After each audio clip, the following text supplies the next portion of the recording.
So I'd like to introduce, we have two lovely presenters today, fantastic topics that are being covered. Mick Feathers from Citation. Mick will be sharing the 2024 focus and possible implications of the new CQC framework. And following Mick, Peter Cheer. Peter will be covering the national safeguarding updates and relevant learnings from SARS. So without further ado, I'm going to hand the virtual floor to Mick. And Mick, I'm going to share your slides. Excellent. Thank you very much, Karen, for inviting me. Thank you very much for doing the slides as well. Thank you very much, everyone, for joining. And thank you, Peter, for changing me to the start. So you'll have Peter after me instead. Well, I don't know where to start, really. In terms of CQC, it's all a bit of a nightmare, isn't it? CEOs run off. Single assessment framework is possibly a bit of a mess. But we'll have a little chat about that. We'll talk about that as we go along. The thing that I want to, as an ex-inspector, one of the things that I want to do, because I've obviously gone from gamekeeper to poacher, is to actually just give you some useful information about what I look at. So when Karen gets the slides up, we can have a look at what I kind of do sometimes of an evening, because I haven't got anything better to do apart from perhaps annoy my wife, in looking at CQC inspections to find out what the trends, what are the things that they're looking at. And I will also link them to the things that they're strangely looking at the moment. So in terms of the new framework, there is a link in terms of what those are. So I think I think the slides are about to come up. There we go. Can everybody see that once Karen makes those a bit bigger? Can everybody see that? Can everybody hear me okay? Yeah. Okay, next slide, please, then, Karen. It's a bit of a roller coaster, so strap yourself in, because we've got a lot to kind of get through. So I'm going to look at some results in terms of looking at reports. I'm going to tell you a little bit about the single assessment framework. And some things to just look out for, because really, I think you guys haven't got enough time for me to talk to you about, how to be outstanding or how to, whatever you want. What are the things that are being looked at? What do I need to focus on? So if you flick the next slide, please, Karen. Attend this. Oh, is that someone saying something? Is that a question already? I haven't started. No? Okay. Right. So in 2021, so I do this thing where I look at kind of like 50 CQC reports and actually try and identify patterns and trends. So in 2021, the top three things were quality assurance, risk assessments, and medication management.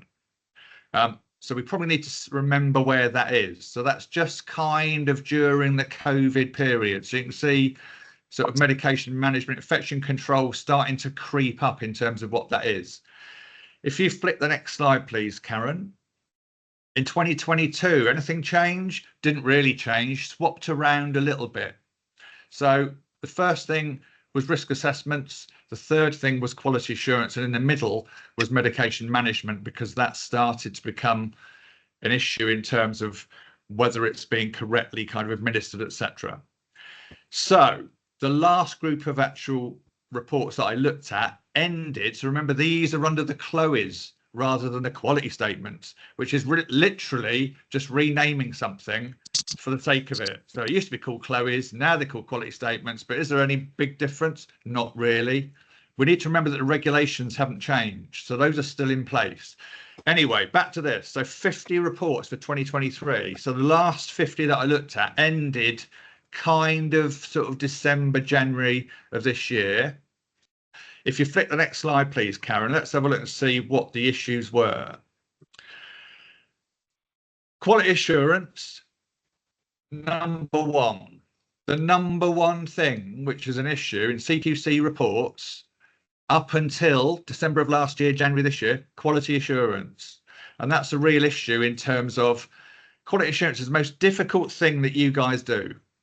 That's about you knowing what's going on in your service at any given moment in time and being on top of it all. So about this is not going so well, so we're doing this, or this is something that we're doing well, or we know what any gaps are. The joint number one thing is risk assessments. Well, we've seen over the last sort of few years that that's an issue, still an issue. And we'll have a look at that in more detail as we carry on. Number 2 is medication management, still up there. And number 3, Mental Capacity Act. So CQC have said, oh, single assessment framework. Oh, we'll be looking at all these things. But don't worry, we're not looking at it on a kind of risk basis. I would probably kind of like disagree with that on the basis that if you have a look on the right hand side of those top 10 areas, I've actually put whether they're in well-led, safe, effective or whatever. You can see, and this is an old kind of CAT advert for any of you that remember it, 8 out of 10 areas actually relate to safe, which basically means, and clearly with the comings and goings and the issues in CQC in terms of resources and time, safe is definitely an area that they're sort of concentrating and focusing on. 8 out of those 10 areas are all about safe. So if you do nothing else in terms of sort of following this presentation, think about stuff in terms of safety. And I'll repeat that again a little bit later as we go along. Next slide, please, Karen. I'm going to double prove what I'm talking about in terms of what are the top areas by relating them to regulations. So remember, regulations are a little bit boring, but regulations haven't changed. So what are the regulation breaches in the 50 reports that I've just shown you? Unsurprisingly, out of 50 reports, 36 are all about quality assurance. Number 2, regulation 12 about risk assessments. And number 3, regulation 12 about medication. So you can see that there's definitely a trend, and the actual things that are noted in terms of reports are reflected in what regulation breaches happen in those reports. So quality assurance, risk assessments, definitely kind of issues. Does that all make sense to everyone? Excellent. Next slide, please, Karen. So what I thought is I'd go into a little bit more detail about those top areas, top key areas, and just give you the quotes from reports. But there's a few things that were outside the top 10. So those of you who remember top of the pops, these would be the breakers that are sort of just outside the top 40, in this case, outside the top 10. What were the issues? Environment was an issue. So things like windows on the first floor didn't have restrictors, it wasn't clean. There's some redecoration required. So this is outside the top 10, but still something to bear in mind in terms of what, you know, we're talking about. Next slide, please, Karen. Another one outside the top 10. Incident and accident reporting. There's actually something on the BBC News today about a home where I think there were 32 falls that hadn't been reported or whatever in regarding, you know, one of the residents. Really important in terms of making sure that, you know, if things have happened, then that's fine. It just needs to be something that's recorded. And what are you going to do to try and prevent that in the future? But one of the things in terms of outside the top 10, again, no evidence about detailed analysis over time to capture wider themes. So what is the reason why Mick keeps falling over? Or what's the reason why there keep being issues in terms of people tripping or whatever it might be? So it's about getting those things properly reported, get them, you know, written down somewhere that they've happened, or else otherwise it almost seems to the CQC that it's something that's being hidden. Therefore, they'll start trying to look for other stuff. Not me, I was a nice inspector. Next slide, please, Karen. So records, this is part, again, of kind of like quality assurance. So it's all about, is your record keeping up to date? Is it robust? Conflicting information keeps coming in. So this is all about trying to keep information up to date. So for me, it's about a care plan, risk assessment, and staff guidance, keeping those things actually up to date. Is the care plan up to date right now for what's going on now? Is the risk assessment to do with any issues, Mick falls, or if he needs kind of like stability in terms of, you know, support? Are those risk assessments up to date in terms of where the care plan is? If there's conflicting information, that's where some inspectors, not me because I was nice, but some inspectors will go, hang on a minute, your care plan says this, but your risk assessment says this. Which one is it? And that's always something just to keep an eye on in terms of making sure that you consistently keep the information kind of up to date. And the other thing is just about making sure that it's detailed enough. So if it's a risk assessment, what's happened? What can you put in place? What are the mitigating things? What are the things that you can hopefully prevent it from happening again. Next slide, please, Karen. I think this is the last one of these outside the top 10 slides. So one of the things that there's obviously an adult social care agenda in terms of, get everything online, let's have digital care, blah, blah, blah.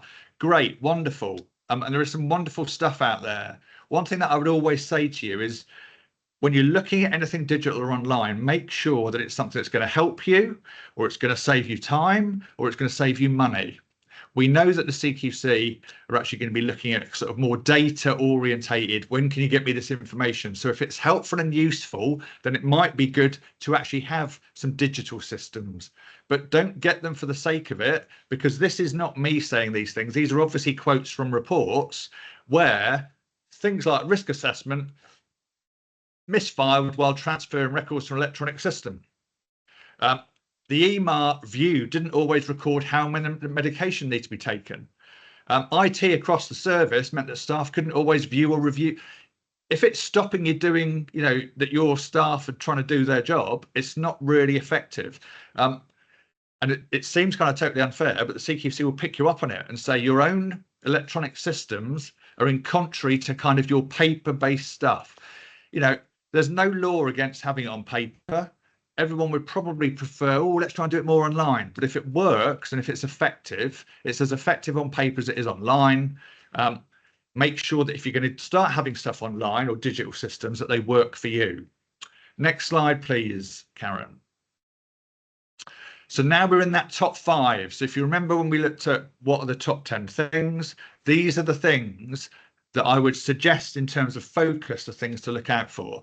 So number 5 was recruitment. What were the issues? So processes weren't consistently applied, gaps in employment history. So this one keeps cropping up. If you go into the internet and you just look up Regulation 19, Schedule 3, CQC, it will come up with a little document. It's about a 2-page document, and it literally lists all of the things that you need to do to actually make sure that you've got robust recruitment. Have you got references? Have you got a DBS check? Have you got photo ID? Have they got the right to work in the country? Blah, blah, blah, blah, blah. These are the things that are still being picked up. So remember, this is, and recruitment has been in the top sort of 10 for about the last 3 or 4 years. Staff had no previous employment references, or monitoring of staff recruitment process had also remained inconsistent, didn't always meet legal requirements. And those are the things, in terms of the things that I've just mentioned, which need to be kind of more robust. So making sure, because obviously it's a safety issue. If someone hasn't got a DBS, so other thing as well I'll mention, if I haven't mentioned it to you guys before, if your policy says, oh yes, we need to have 2 references for someone, but you can't get hold of them. So you've only got 1 reference. So I'm going to show my age here, and none of you, because you're all too lovely, young and sexy, but companies like Woolworths, maybe the person worked for Woolworths, so you can't therefore get a reference, basically because they kind of are no more. Same with CNA, maybe they work for CNA or somewhere like that. You can't get hold of the reference, they can't get hold of the reference for whatever reason. What you can do to back that up, I've got 1 reference. What I'm going to do is I'm going to take a generic risk assessment, and I'm going to do a risk assessment to actually show that Mick is okay to work here, but I can't get hold of that reference. Why can't you get it? Why can't Mick get hold of it? What are the reasons? Then list all the reasons as to why it's not an issue for Mick to be working here. He's done his probation. He's done his training. There are no issues with his work. There's no grievances or disciplinaries. I've got no reason why Mick shouldn't be working here. Sign it off to actually say that this is almost the equivalent of a second reference. Does that make sense? Don't leave a gap. Better to have a risk assessment in place than to leave kind of always a missing reference. Next slide, please, Karen. Straight in at number 4, care plans. I'm not going to talk about this too much, other than the fact that basically it's just saying care plans didn't always contain the most up-to-date information. You can see how that links to safety. So if my care plan relates to what was going on with me 6 months ago, that's not current, and that may not reflect the care that I need now. The one at the bottom is quite alarming, really. It just said care plans, people's care plans included details of health conditions they had. However, it was not always detailed how these health conditions affected the person. So It's just following through. What's the issue? What do staff need to look out for? What needs to be put in place? And what do you need to do? Just keep going around that loop about how you actually make sure they're up to date and what needs to be put in place to support them. Next slide, please, Karen. Straight to number 3, Mental Capacity Act. Again, I won't go into a lot of detail with this one. Services not working with principles MCA. Provide your completed capacity assessments for people whose capacity consent was in doubt. It was unclear how many people lacked capacity, as the paperwork we reviewed for people was not consistently being followed. So it's just making sure you're okay and up to date with MCA if it's applicable. You know, have you got to do a capacity assessment? Have you not? If you have, make sure that that's kind of in place. Lasting power attorney stuff is also something in terms of whether those are in place and have you got the paperwork for those. Because, you know, inspectors will kind of like ask for it if it's applicable. Next slide, please, Karen. We're at number 2. Number 2 is medication management. What are the issues? Usually these things come up all the time. So PRN meds or ad hoc meds. And really it's about the fact of just having something in place in terms of how do I actually deal with that, and how do I, you know, what do staff need to know and need to do? So Mick has got his regular prescribed medication, morning, lunchtime and evening. Is that if Mick gets a bad back, sometimes I might give him a painkiller. What's the painkiller? What's the dosage? How long before you start contacting the GP saying, oh, Mick's still in pain or whatever? But it's just about actually having something in place which is very clear in terms of what should be happening. Or else otherwise there's a worry about, oh, what are you giving someone and why isn't it noted and whatever. And the other bit was about there was no medication administration in place for topical medications. So remember stuff like body maps. If there's a pain patch you need to put on, whereabouts did you put it on last time? Where are you going to put it this time? If it's a topical cream, being aware of stuff like the fire precautions in terms of that and what's, you know, where does it need to be applied and how is it being applied, etc. So just kind of like be mindful of those couple of things, topical creams and PRN meds. Finally, I think we're actually going to get to number 1. There's 2 number 1s. Next slide, please, Karen. So number 1's risk assessments. So risk assessments need more detail, not always clear. Fundamentally, it is one of the key areas in terms of health and safety where there tends to be an issue in terms of sort of CQC reporting, whether it's about the fact there's not enough detail or whether there's not one in place or whether it's not up to date. So that's literally what you need to be thinking about. Risk assessments, are they in place? Are they up to date? Is one required in actual fact? So risk assessments. Next slide, please, Karen. So here's the big one. Quality assurance, and it's the massive one. And you'll see this on kind of like an awful lot of reports.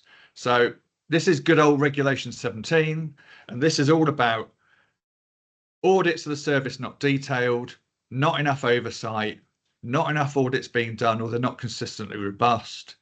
And it's that lovely phrase, not me, because I was a nice inspector, but you know, those horrible inspectors that say blah, blah, blah, blah, blah. However, comma, we found something that you weren't aware of. Try and not allow that to happen. Whatever it is, and however you do quality assurance, make sure you're the person that knows before an inspector comes in terms of what it is. Whether you get, I haven't got the answer for it, but get staff to make sure you're aware, make your service users and clients to let you know of any issues, which may kind of be potentially a safety issue. Because if you're aware you can do something, if the first time you know anyone knows about it is when the inspector's there, that's when they're going to start saying, oh, issues with quality assurance.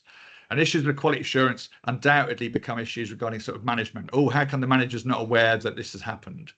Does that make sense? So your key thing is quality assurance when you go away today. Right, next slide, please, Karen. Let's see what I've got left. This needs another click, I think. I think there's actually 2 or 3 clicks. I think there's 3 clicks actually, Karen, that. Yeah, one more. There you go. Single assessment framework. I'm going to cover it a little bit, but I'm going to just talk to you about the facts and underline. Remember, regulations haven't changed. Don't stop doing what you're doing really well. Don't stop and start doing something differently if it's going okay, because the regulations haven't changed. They've just changed Chloe's to quality statements. 3 things that are still relevant in terms of quality statements. There's one in caring, which is about workforce, which is about making sure the well-being of your workforce is important. So still keep on top of that. Employee assistance programs or whatever it is that you have in place. One in the middle there, workforce equality, diversity, inclusion, which is about making sure everyone is treated fairly regarding the protected characteristics. So protected characteristics, age, disability, gender, race, religion, whatever. What are you doing in terms of service users to actually support that?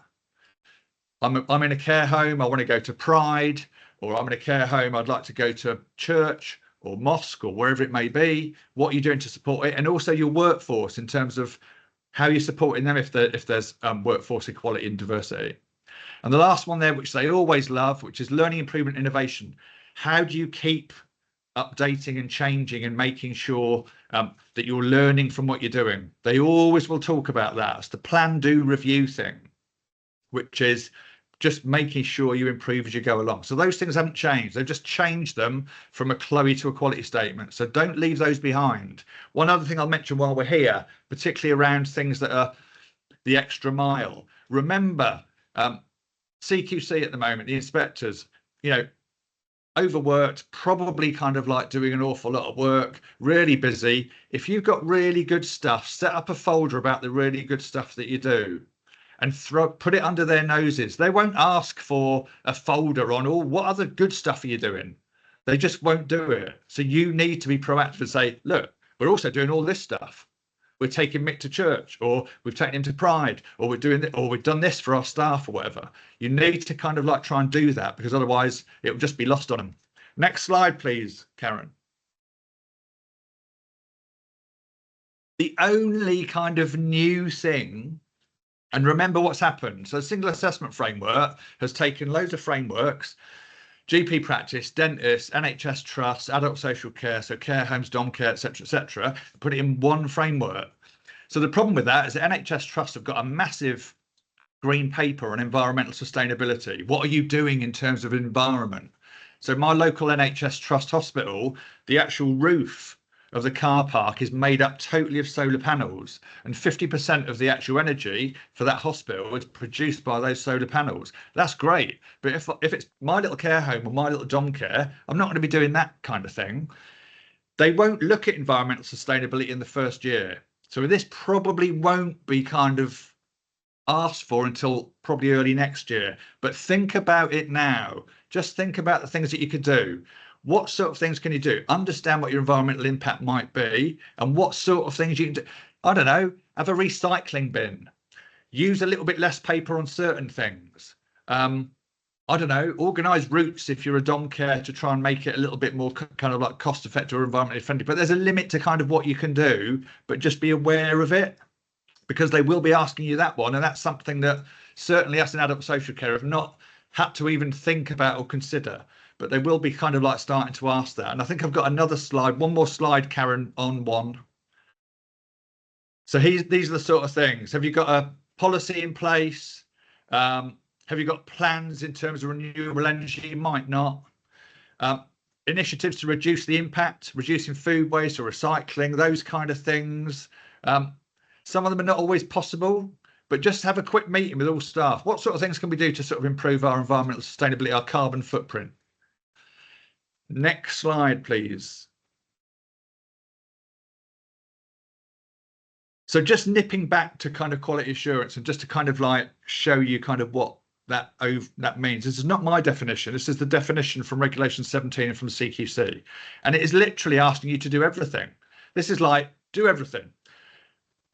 Have effective governance, assurance, auditing, assess, monitor, drive improvement, continually evaluate what you're doing.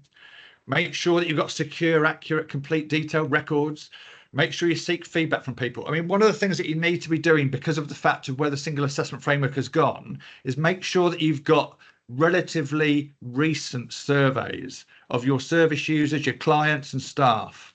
Because at the end of the day, if you had an actual survey, which a month ago, 2 months ago, says you're brilliant, you're probably bloody brilliant. If the last survey you did of your service users was 3 years ago and they said you were brilliant, don't really know, you might be. Does that make sense? So try and keep on top of that and keep it current, because that's one of the things that they're looking at when they're looking at evidence. how have you engaged with service users and have you engaged with your staff in terms of things that kind of need to be done? But quality assurance as a whole is absolutely everything. And as I said, I haven't got a silver bullet. I haven't got something which will easily deal with all of this. All that I've got to say to you is that you need to be on top of everything all the time, which isn't really helpful. So what you probably need to do is to think about what things can you put in place so that you're aware or you're made aware of anything that could be going wrong before there becomes an actual issue, and get away from that thing where the inspector is the person that points out, oh, by the way, you haven't done this, or you haven't completed your risk assessment, or you haven't updated your care plan. Think about kind of like, how you can be more on top of those things to actually try and be, even if the conversation is, yes, we're aware that there's an issue with this and we're working on it at the moment, that's a totally fine thing to say, rather than them actually finding something and you weren't aware of it. Next slide, please, Karen.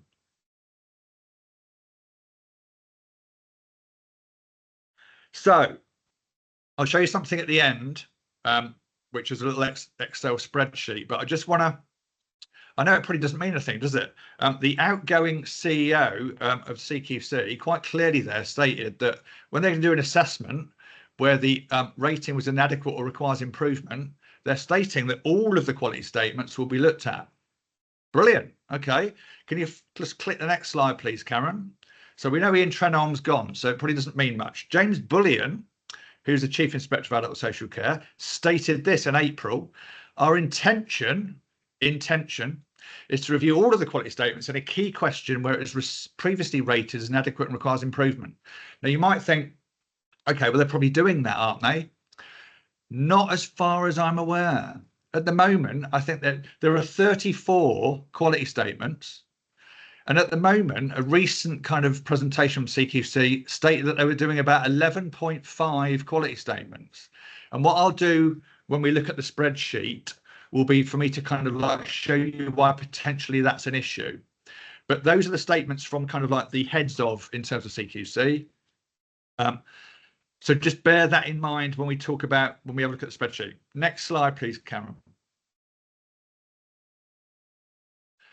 So one of the things that I'm suggesting, and it's not me, it's not, oh, look, Mick's created this wonderful thing. No, I haven't. It's been around for a while. I've just been talking about it for about 18 months. So I'm just trying to get it across. Try and create kind of a safety culture. Even the CQC, there's a little link down there, and even the CQC have actually started to talk about safety cultures, which is really, it's nothing kind of amazing or new. It's just literally trying to seek safety as a key element in terms of what's actually going on in the service. So actually trying to link the things that you do with safety and making safety the focus. It's a little bit, the best example I can give you, if I was doing a training course with all of you and I said, oh, who's responsible for health and safety? You'd all point at the health and safety person. Everyone's responsible for health and safety. That's the right answer. So fundamentally, it's about how in your service can you try and get everybody responsible for sort of safety. So it's actually having that culture where doesn't matter what it is, carpet, care plans out of date, risk assessments not out of date, the garden's got a slippy patch, whatever it is, how can you try and make sure that everyone's responsible for making sure that that's reported and that you can try and do what you can. NHS England have mentioned safety cultures. If you go to the Health and Safety Executive, they've got a little section about organisations, and they've got kind of like a little tool, I think, on there on the Health and Safety Executive, purely about trying to create a safety culture. So that's just my kind of like thing to think about in terms of all the things that you do. Next slide, please, Karen. So to summarise, quality assurance, risk assessment, environmental sustainability, safety culture. Those are my kind of sort of takeaway kind of things, if you like, in terms of what to gain from it. And I always think for me, because I've actually got the time to actually look at kind of like CQC reports and say, these are the things they're looking at. Hopefully it gives you a bit of an insight about where to sort of focus, because you could focus on everything. But fundamentally, these are some of the areas where, potentially kind of like there's some of the things that you need to kind of think about. So what I'm going to do, I don't know why my battery is running low. Can you still hear me? Yeah, you're still with us. Okay. I don't know why my battery is running low. Right. Okay. Sorry. Can you put up the Excel Spreadsheet. Yeah. Spreadsheet, if that's possible, Karen. Yeah. Why is that not working?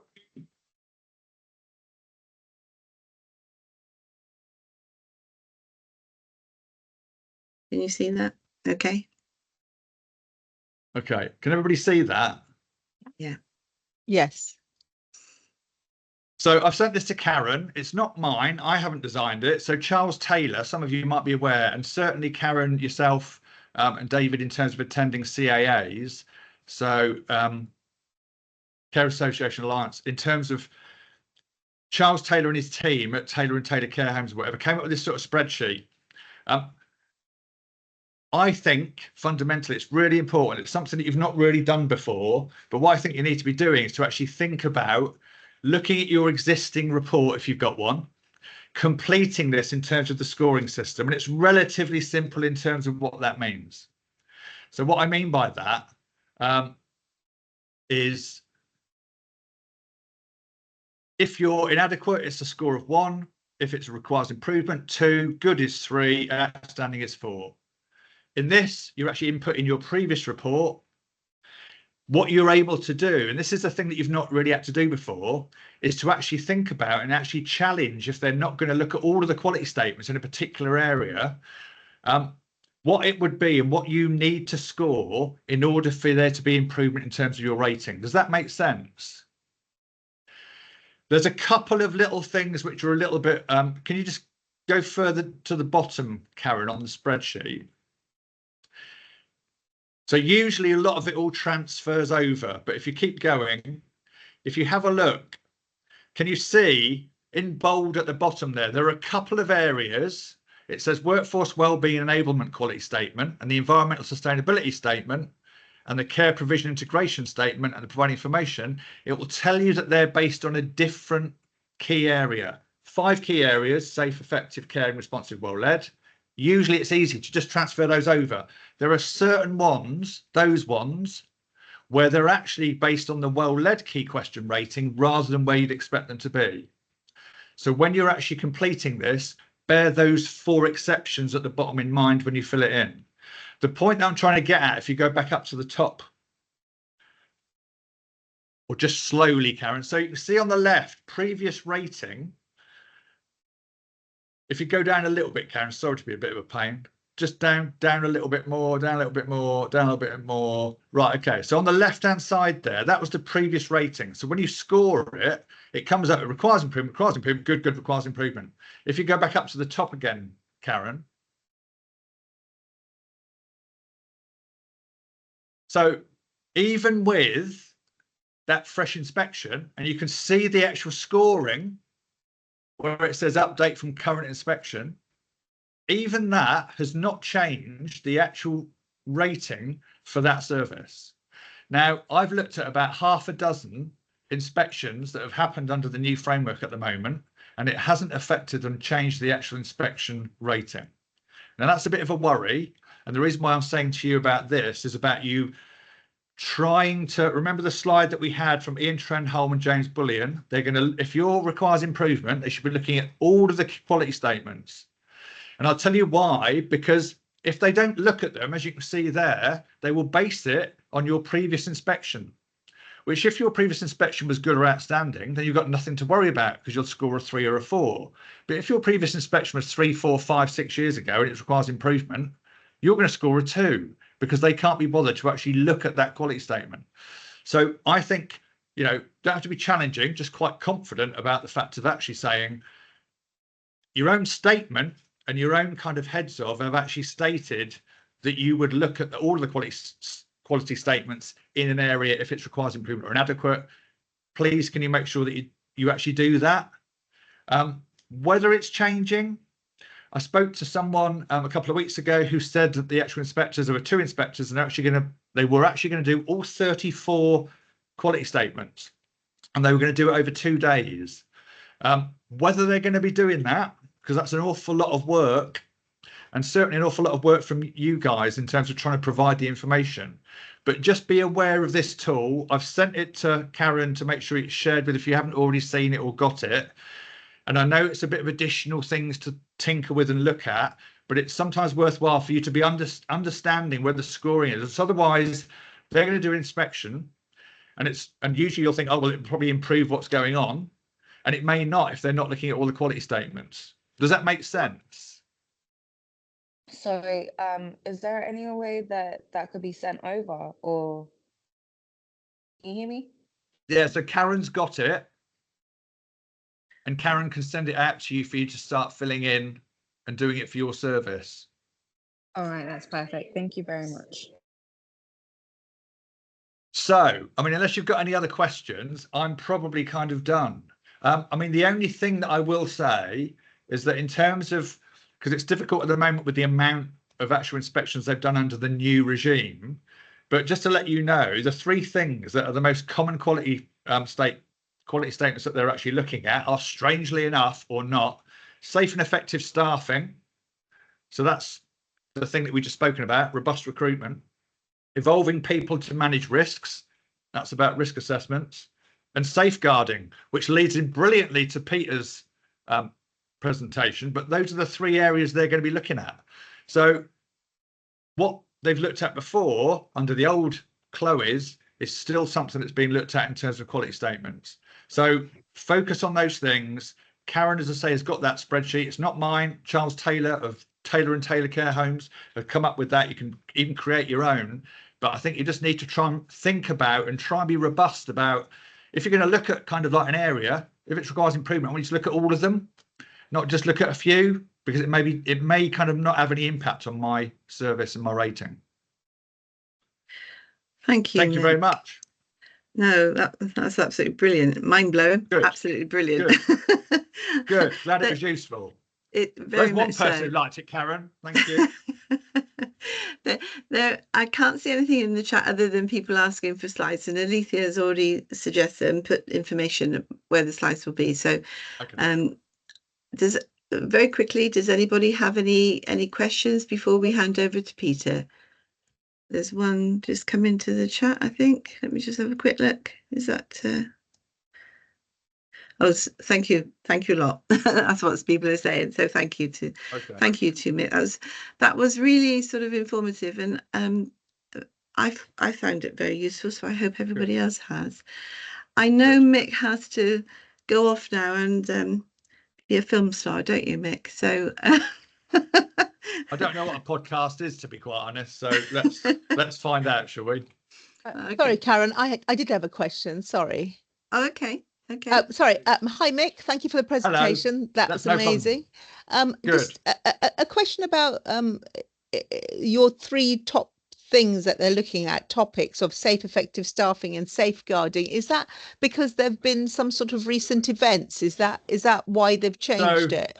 So basically, there's been presentations from the CQC, and obviously providers have said, well, what things are you looking at under these new quality statements? And those are the three things that they've come up and said. Safe and effective staffing, they'll always look at. Involving people to manage risks, they'll always look at. And safeguarding, they always look at. Which, as I said, leads brilliantly into what Peter's going to talk about, because you need to be on top of that, because it is. I've actually seen some recent sort of reports and actual inspections where they didn't even look at safeguarding. Now, as an ex-inspector, for me to say, you're good in safe, but I haven't looked at safeguarding is a bit of a worry for me. Because under sort of the way you do it is you look at the whole of safe, and you definitely look at safeguarding when you're doing that. In this case, this person or the inspector decided not to look at safeguarding as it was one of the quality statements, and decided I'm not going to look at that. I'll base it on what you were doing 4 years ago, which might be all right, or it might be really dangerous. But anyway, they just came up in a presentation, to be quite honest, Renuka, in terms of safe and effective staffing, involving people to manage risks and safeguarding. That's their three that they've said they will look at when they do this new single assessment framework inspection. Just be aware, all of you, in terms of all of the information that they're going to start asking for. So, and sometimes it's last minute. Wow. So I think the CQC think that you guys have got like a little admin team of people that are quite happy to photocopy loads of stuff and email it. And I don't think they realise that you haven't got that. So just be aware that if they suddenly send you an email saying, we want policies and procedures, statement of care plans, risk assessments, blah, whatever, that you're able to kind of get your hands on it, because they're not being very thoughtful in terms of, oh yeah, send it on a Friday night, we want it Monday morning at 9. Again, I think there needs to be some pushback there, but you know, pushback when they give you a good. It's very difficult to push back, isn't it? But you know, there is possibility, and do it in the right manner, and I think it's a good way to go forward. Mick, thank you very, very much for your time. Lovely to see you all. Good luck, Peter, with yours. Thank you very much. Have a lovely day, even though it's miserable. Thank you, Mick. Okay, so Peter, it's your turn for the virtual floor. Are you okay for your slides? Yeah, I think so. Thanks, Karen. Thanks, Mick. That was a really interesting presentation. The slides, I think, should be appearing quite shortly. They're coming through. They're coming through. Fantastic. Right here. Well, thanks to Karen for arranging the webinar, and to so many people for joining. It's fantastic to see so many people. Just to introduce myself briefly, I'm one of the commercial partners for Care and Support West.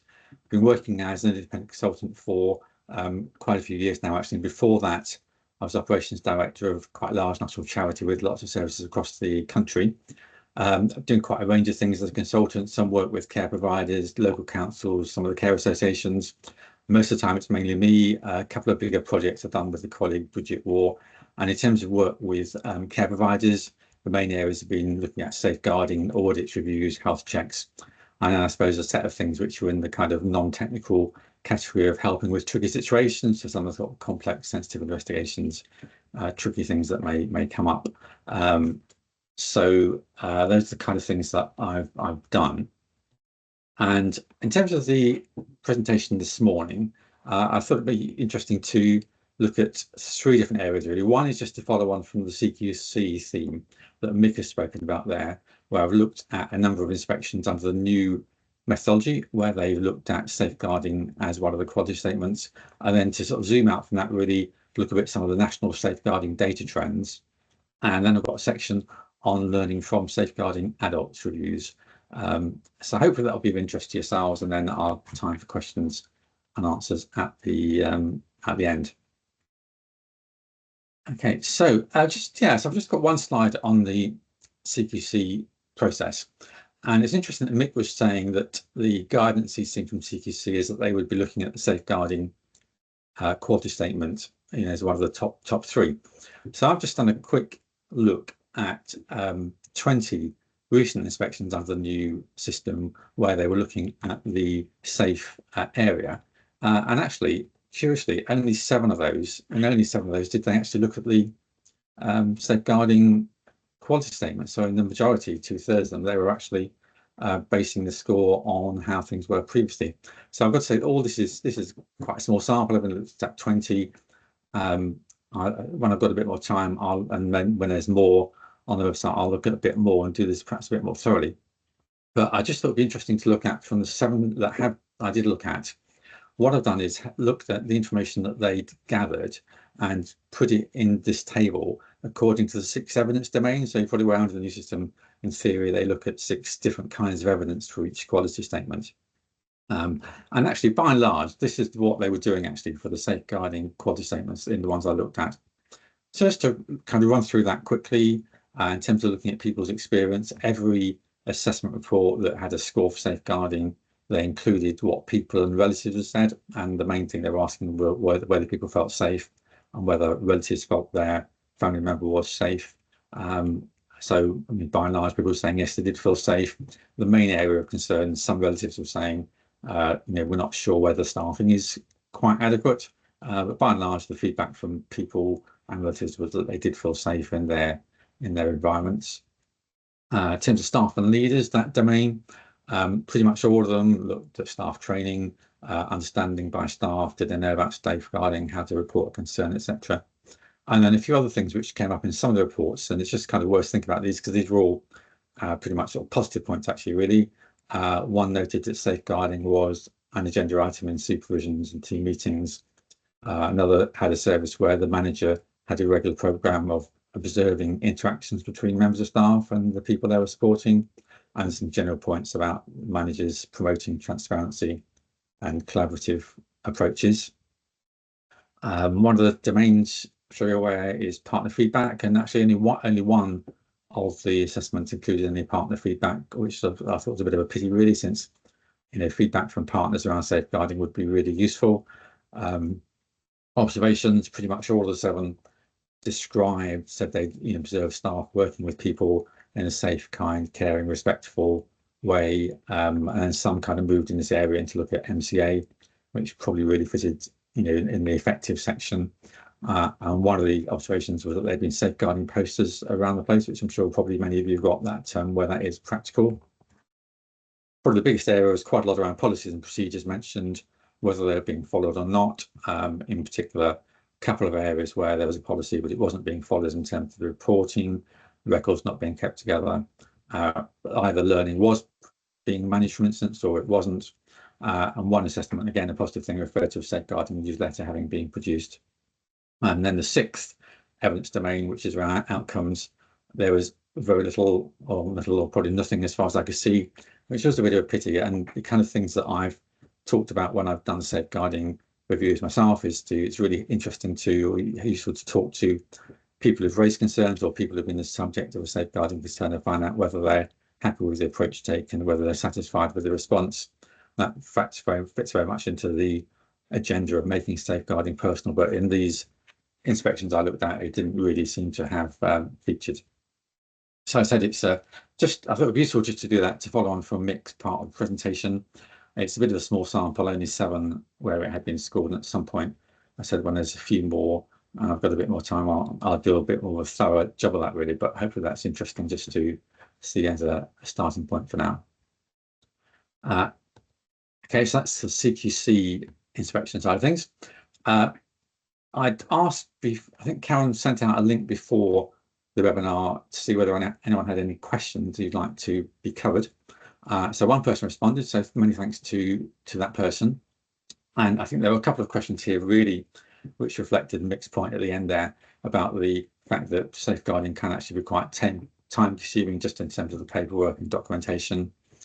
One particular question which I don't know the answer to is around Bath and North East Somerset, whether it would be better to have an organisational account instead of a worker account for continuity. I'm not sure what that is referring to, and it's probably something which might be better raised with the local authority there.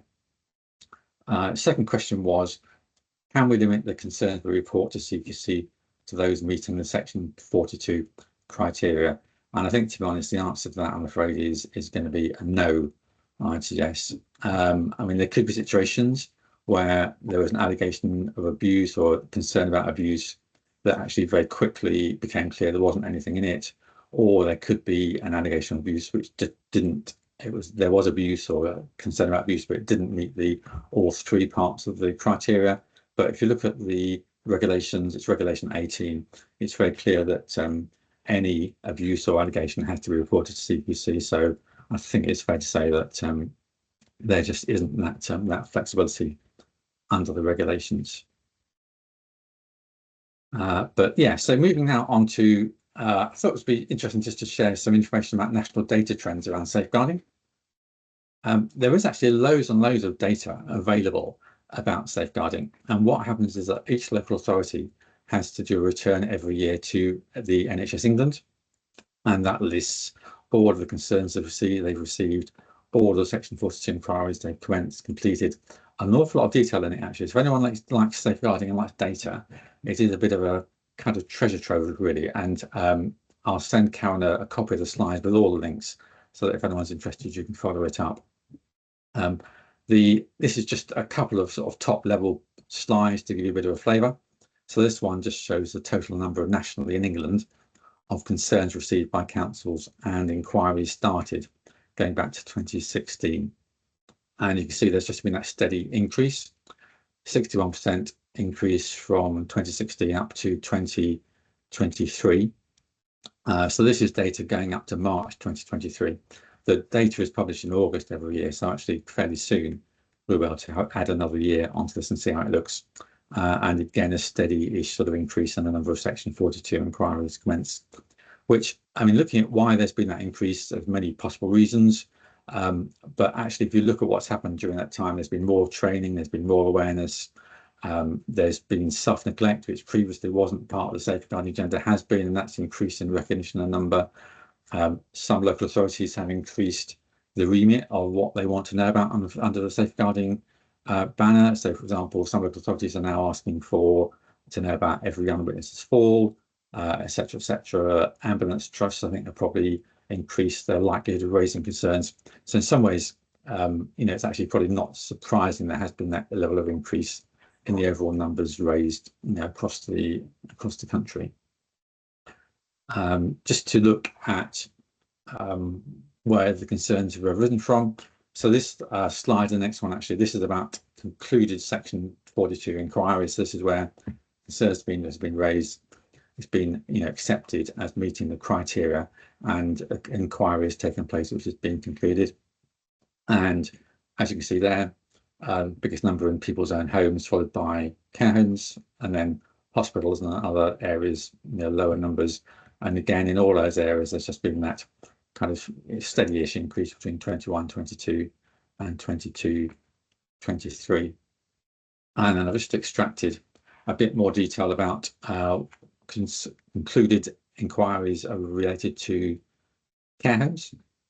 And apologies to colleagues who work in supported living, home care, extra care, etc. It's just not possible from the data to extract any reliable kind of estimate as to what's happened in relation to those kind of services, whereas with care homes, obviously it's quite a clearly defined location, so the data falls out quite easily. So the biggest areas you can see there, neglect and acts of omission, and followed by physical, organisational, psychological, and others. And again, there's just been that kind of increase between the years in all those different areas. But the point that the bottom column is quite interesting as well. From the data, it divides out concerns where the service provider is a source. In other words, where it is concerned about the actions of the service or the actions of a member of staff from others, actions concerned about families or NHS services or whatever. And you can see actually only about 2/3 of the inquiries in care homes related to situations where it was an issue with the service itself or members of staff. So that kind of gives you an idea of the total numbers. And I said there is a huge amount of data in the national data set if anyone is interested in looking at it in a bit more detail.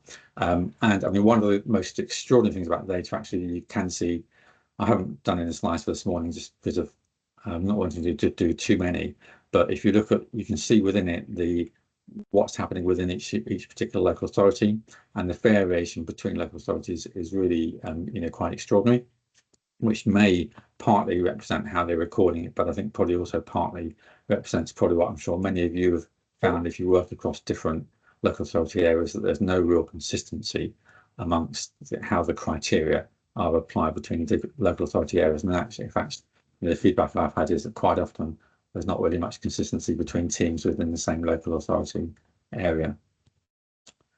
So I suppose that just kind of brought me on to mention one thing, just to flag out, which you may or may not have seen previously, which was in March, the Department for Health and Social Care published this guidance on when a concern about a pressure ulcer should be reported as a safeguarding concern. And again, I'll put a link in the slides for the version that can go onto the website if you haven't got this already.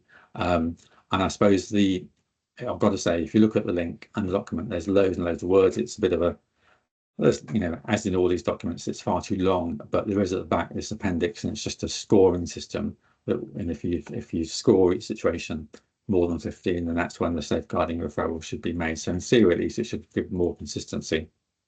And I suppose what is quite interesting is in the introduction to it, what the department is saying, that in some areas, the reading between the lines, they're really saying in some areas, local authorities have wanted to include too many situations around pressure ulcers as safeguarding concerns, which in the words of the guidance isn't in people's best interest and was overwhelming the safeguarding system. So this is a bit of an attempt to get a bit more national consistency within the way that safeguarding is managed within different local authorities. But if anyone likes data and is interested in safeguarding, we'll send a link so you can look at lots more stuff there. I suppose just in terms of numbers, though, I should just flag up that what's recorded is probably not everything that is happening. And Just to mention, there's 3 reports and bits of research here. Again, we'll put the links to them in the version that goes out. First one was a really big study by University College London in 2018, where they got anonymous feedback from about 2,000 staff working in care homes, with some quite striking numbers. 13% said that they'd seen a resident being shouted at, insulted, or spoken to harshly in the previous 3 months. Nursing Times in 2017, where they spoke to staff in a number of new care homes and asked them if they'd witnessed abuse happening in the care homes they'd worked in previously, and 88% of people had said yes. And then Health Watch Oxfordshire, which is a really nicely written report, actually going back a bit of time now, 2015, but I suspect probably the situation hasn't changed a huge amount. And this was where volunteers spoke to people, patients in health services and people being supported by social care right across Oxfordshire, the whole health and care system. Lots of interesting findings. And the one I've highlighted here is that 10% of people, 10.9% of people said they'd seen or witnessed abuse, but fewer than half had said that they'd reported it. And with some of the more detail within the report, it's clear that one of the main reasons was that people were worried about repercussions if they did report abuse. And I think that is probably just a more common thing than perhaps we'd like to think about, really. So, I mean, I think it's always worth erring on the side of the caution, expecting that not all concerns are going to be raised, and really working hard to create a positive safeguarding reporting culture. And I've just done a little checklist here, which you can look at in the slides. Things which talked about with organisations I've worked with previously around safeguarding, which might be helpful in terms of having that positive reporting culture. I think firstly, recognising that people may be reluctant to raise concerns. I've done reviews and health checks where I've spoken to staff, service users, relatives, and said, oh yes, I know how to raise a concern. I'd be very happy to do so. And then when you actually probe a bit further, actually it becomes apparent that they really would be quite anxious about it, which I suppose leads on to the second point, that if you ask someone how things are, by and large they'll say it's all fine, like we do when you go to the pub, have a meal, someone says, was it nice, and say, yeah, it's great, when actually maybe it wasn't. It can take a bit more time to actually find out what's really in people's minds.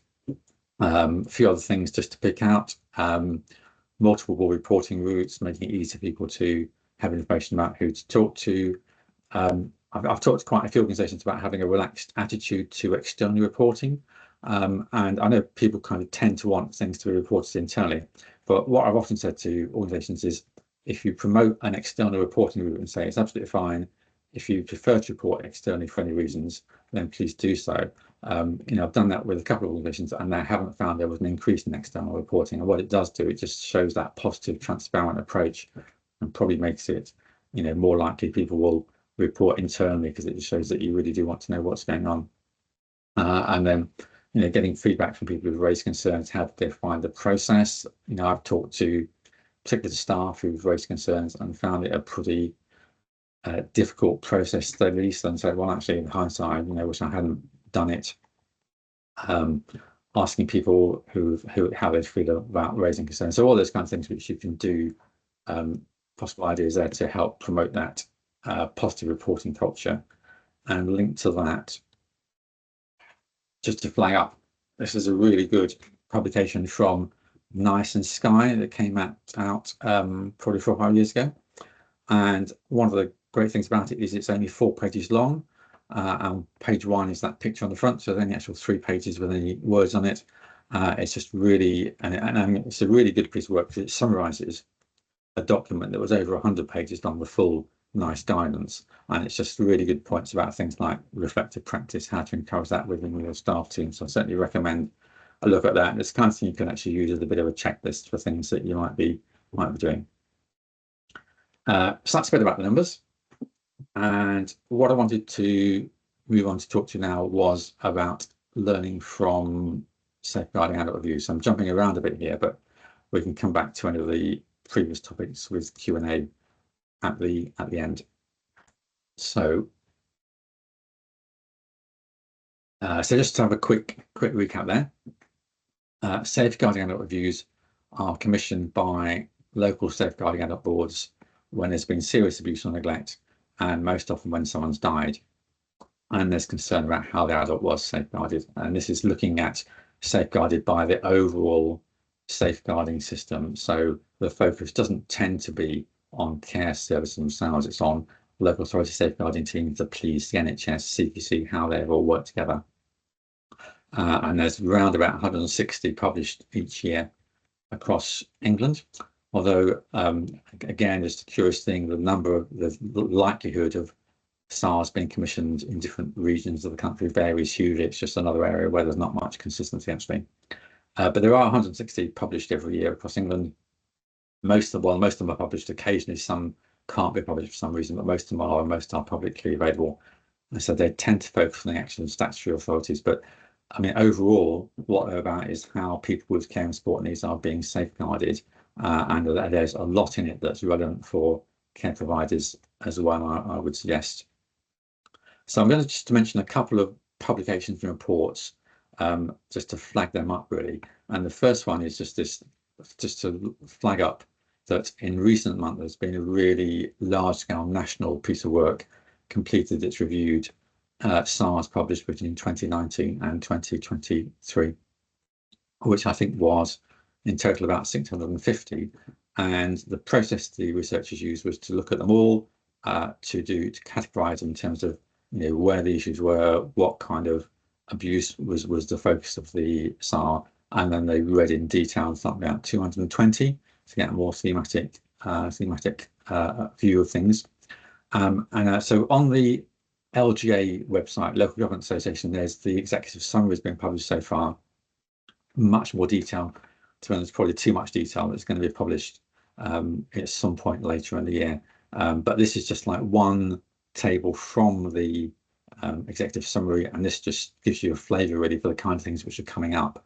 And on the left hand side of the table, there's good practice themes which were identified. On the right hand themes, more prominent practice shortcomings. And I suppose you can see from that the main issues, the biggest issues really were around risk assessment management, which came up as an issue in 82% of cases, and attention to mental capacity 58%, and recognition of abuse and neglect 56%, etc. And I suppose the background to that is that the area which came up most commonly in 60% of SARS was that of self-neglect. And there are many areas where agencies have been working together to support people who self-neglected. They've not really been able to work out a consistent risk management approach between them. And as around mental capacity, a lot of difficulties in making assessments of people's capacity in kind of where it's kind of grey areas, where it's actually not that clear, and situations where with hindsight judgments haven't probably been made particularly well. So this is just to flag up that there's a lot more coming out about SARS over the next few months, and that if you're interested, you look on the LGA website, you can see the results of the national, much more detail about the national analysis so far. But just to, I suppose, make it all a bit more manageable, more of a bite-sized chunk for care providers, I do work as part of the team at the Institute of Public Care, which is part of Oxford Brookes University and does work around consultancy, training, evaluation, etc. And we did a piece of work last year where we looked at 60 recently published SARS, and we looked at them specifically to identify what learning could come from them for adult social care providers. And so we probably published a report, and you can download it from the IPC website. And again, I think it's 10 pages, maybe 11. So it is, again, it's a bite-sized chunk. So it's quite a readable document, hopefully, although I say it myself. And I suppose just to give you a few points from that, just to sort of highlight the interest of it, we looked at really at random at 60 SARS that have been published during 2022. This would have been, so going back a bit now, but there does tend to be a bit of a time lag. Of the 60 SARS, 37% of people who lived in care homes or had had some community care support at some point during the review period. So although often the care service itself wasn't really the focus of the review, they were part of the mix and part of the overall situation and the overall team trying to safeguard the person. Self-neglect, so much in the capacity were very common issues. And then a few points which are more specific to care services might be of interest.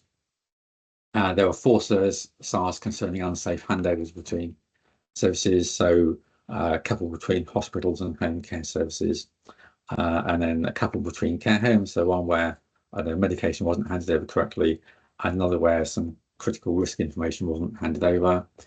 There were 6 SARs out of this 60 actually, where a care service had been cancelled by the adult or by members of the adult's family, more likely.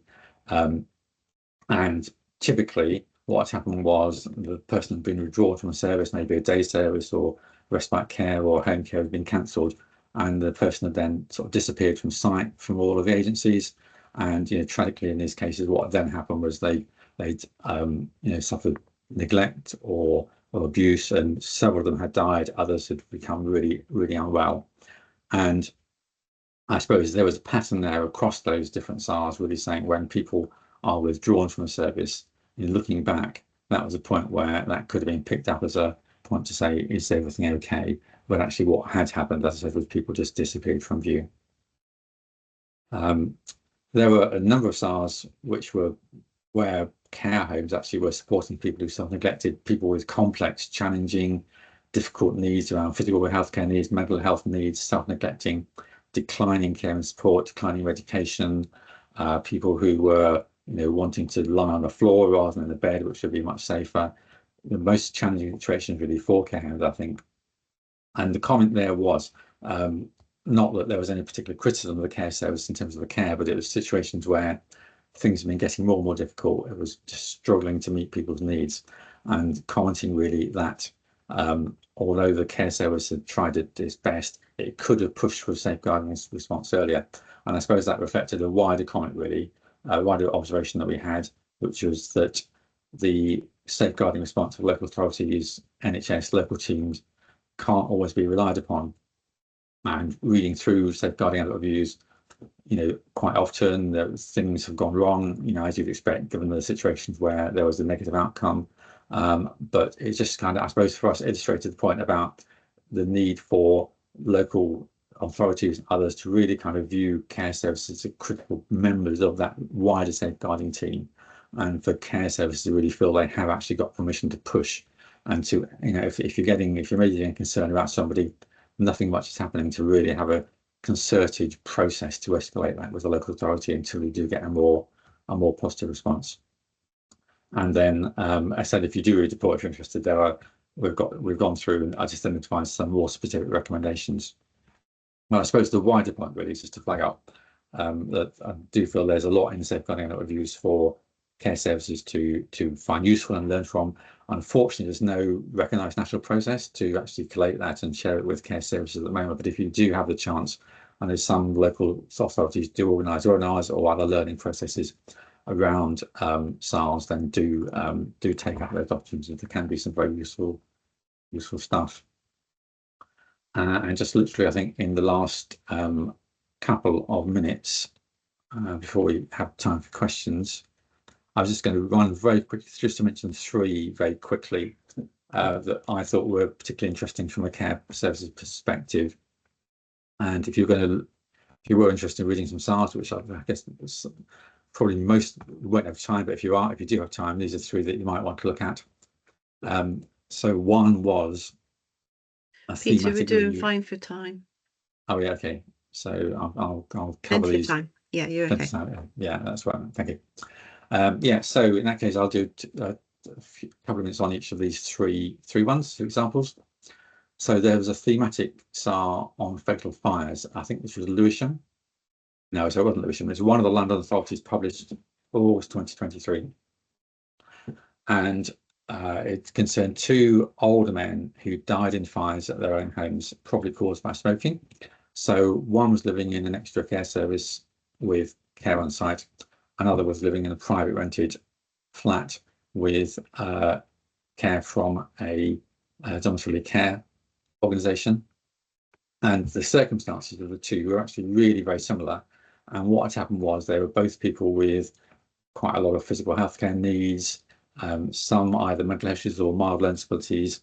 They'd gone into hospital, their mobility had reduced significantly. They'd come home from hospital, not able to mobilise themselves independently. There'd been some recognition of that in that their care had been moved from 1-to-1 to 2-to-1. They were having, I think, 3 or 4 care visits a day, but nobody recognised within that their risk in relation to fire had increased significantly, and that was simply because of the fact that if a fire occurred, they wouldn't be able to move to safety themselves, and they spent most of the time in their flats alone, instead with care coming in just 3 or 4 times a day. And I mean, the issues there were that there were lots of agencies involved. There wasn't any lack of resources or input, but between the agencies, none of them they didn't focus jointly on fire safety, and in particular they didn't look at what happened to the level of people's risks from the fact they were now no longer mobile, unable to get themselves to a place of safety. And within the thematic ZAR, one of the key points was that also there was no one had assessed people's capacity around smoking risks, even though there were good reasons to think there could be questions about people's capacity. And there's just situations where there's a really, really high level of risk, not just smoking, not being able to move, but also use of creams, which made the situation much more unsafe, etc. But I suppose the interesting thing about the ZAR is that it's a good example, I think, of where a tragic situation can really prompt new thought. And it actually lists a lot of really, potentially quite useful practical actions taken by particularly by the housing association, which managed the extra care scheme. And some of those, I think, would probably cross over to quite a range of other services, and some of it's around risk assessment, some of it's around process, and some of it's around practicalities. So, for example, what they've done since then is they've gone through all the people they support, and with a small number of the people with the highest risk around smoking and fire issues, they've installed things called misting towers, which I hadn't heard of before, but basically they sit in the corner.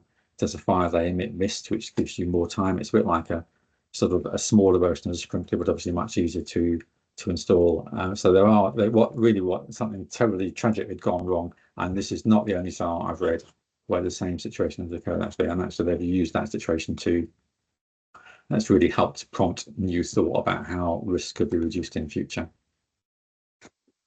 And the last two, just a couple of interesting ZARs around staff neglect, which, as I mentioned, was the situation which came up most frequently. And this first one regarding Anna, which was from 2022, and this was about a woman who lived by herself. She had some mental health issues with alcohol, and she had domiciliary home care support, and someone who all the agencies found it really difficult to engage with her and form a relationship with her. But it's a very interesting one because it's one of the few SARs that really talks very much about the support provided by the home care workers where people do have self-neglect.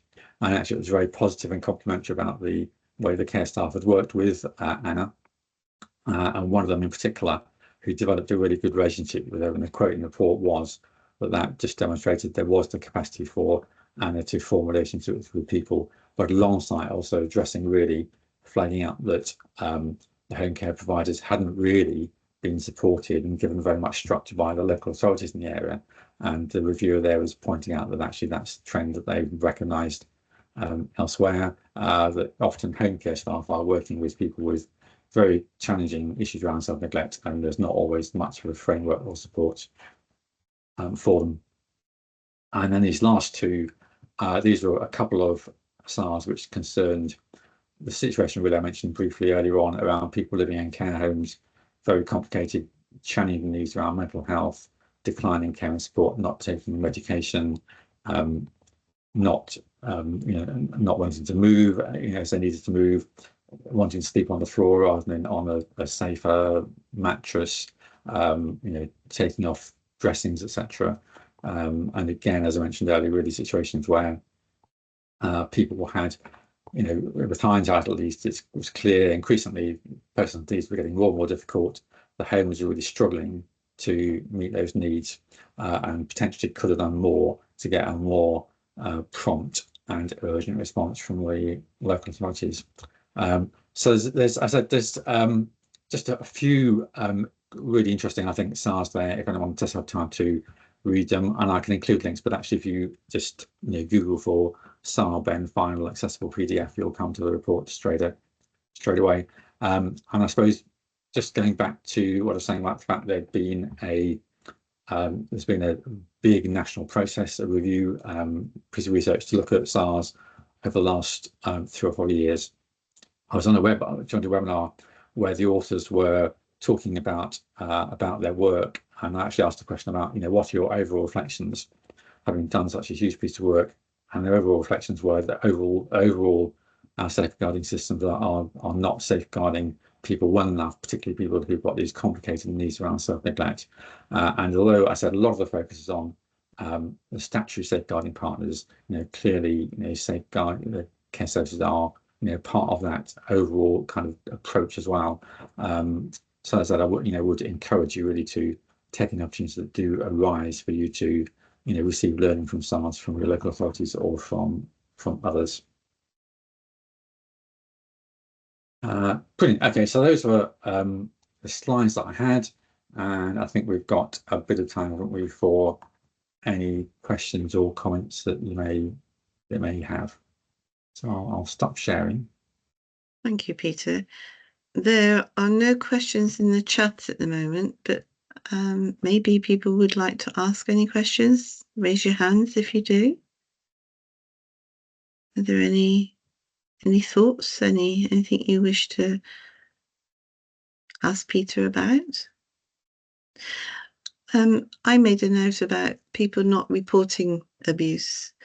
And I think sometimes this is, as you highlighted, some people are a little bit cautious as to think they may be causing a blame game going on. But it's always better to report the abuse, at least that way, show yourself up front. It's not necessarily going to be your fault, is it? It's not necessarily something that's going to happen. Does anybody else have any questions? No? Okay. Oh, got a hand up.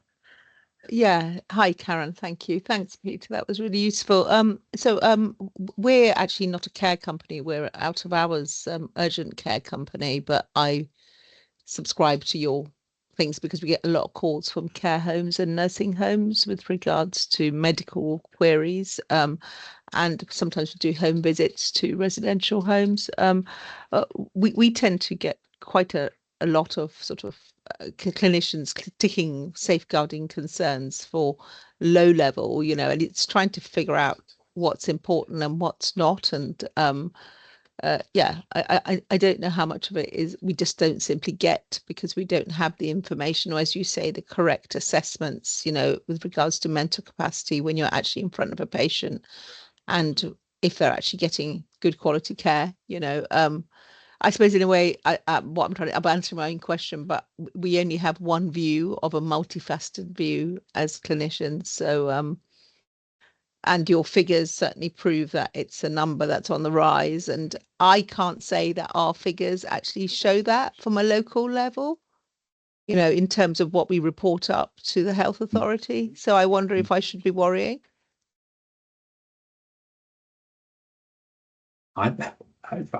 Well, I suppose I wouldn't have to think so. I think the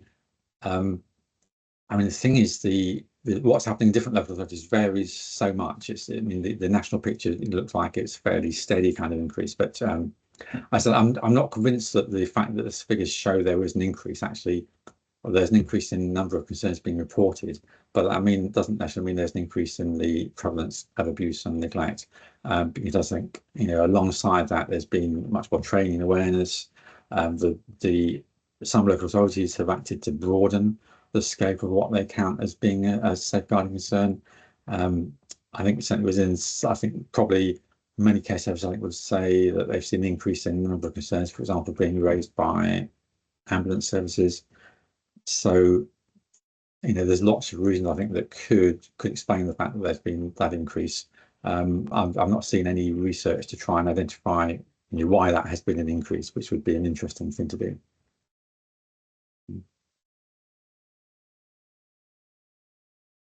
There's been a lot of people saying thank you very much, Peter. Very informative. Oh, good. In the chat.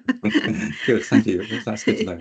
Useful for you to know that. Yeah, it's always a bit of a oh, there's a hand up. Global Access. would you like to? Thank you so much, Peter. Yes, it's me, Karen. So this is Joseph, sorry, from Global Oh, Access. Okay. Hi. I just, Thank you very much. I think from our side, I don't know how you look at this. Because we just have grown in a culture where we say we report anything that we suspect as safeguarding, and we wait to be told that it is not.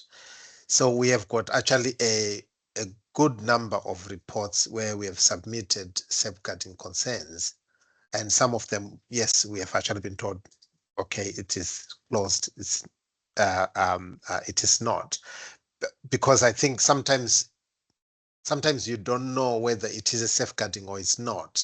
So I think that's why we've grown that culture whereby anything that we suspect or think it is, we just straight away fill in a safeguarding form.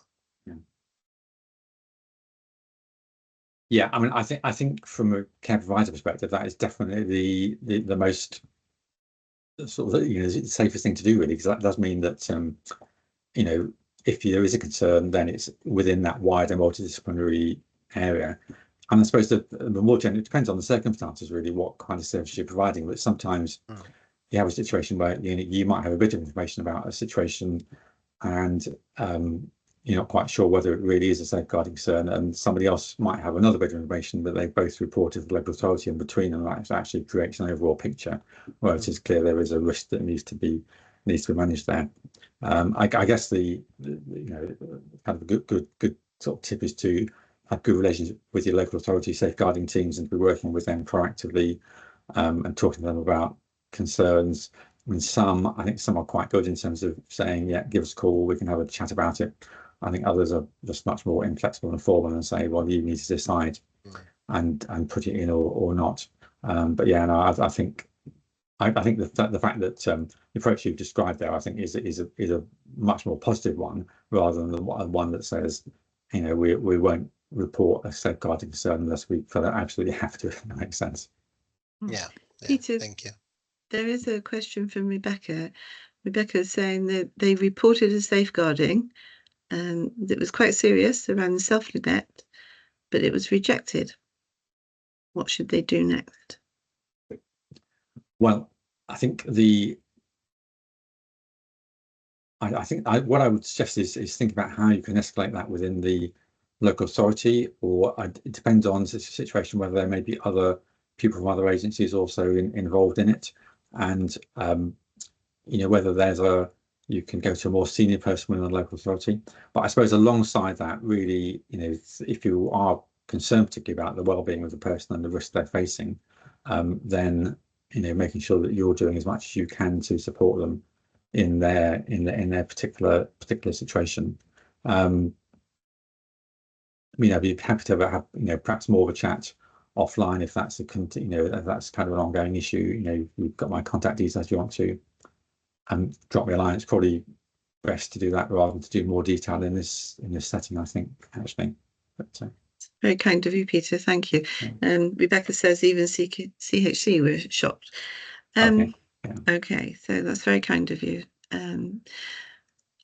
If there are no more questions for Peter, I'm going to stop recording.